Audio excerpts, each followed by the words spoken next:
থাকা অল্প উপকরণ দিয়ে তৈরি করে ফেললাম কোল্ড কফি। চলুন তৈরি করে ফেলি। আমি ব্লেন্ডারের জারে 2 চামচ গুঁড়ো দুধ দিয়ে দিলাম। তারপর আমি 2 চামচ পরিমাণে চিনি দিয়ে দিলাম। তারপর 1 চামচ পরিমাণে কফি দিয়ে দিলাম। আপনারা চাইলে একটু বেশিও দিতে পারেন। তারপর আমি 2টি ওরিও বিস্কুট গুঁড়ো করে দিয়ে দিলাম। আমার কাছে বাসায় 2 ফ্লেভারের আইসক্রিম ছিল, তো 2 ফ্লেভারের আইসক্রিমে আমি 2 চামচ করে দিয়ে দিলাম। আপনারা চাইলে আপনাদের ইচ্ছে মতো আইসক্রিম ব্যবহার করতে পারেন।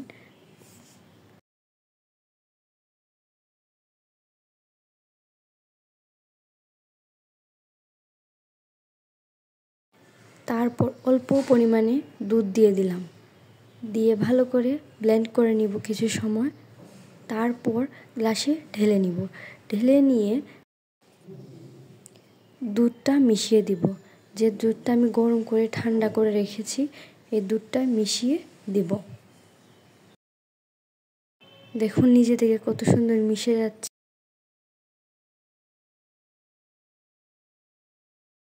আপনারা আপনার ইচ্ছে মতো সাজিয়ে নিতে পারেন। আমি উপরে একটু ওরিও বিস্কুট গুঁড়ো করে দিয়ে দিলাম।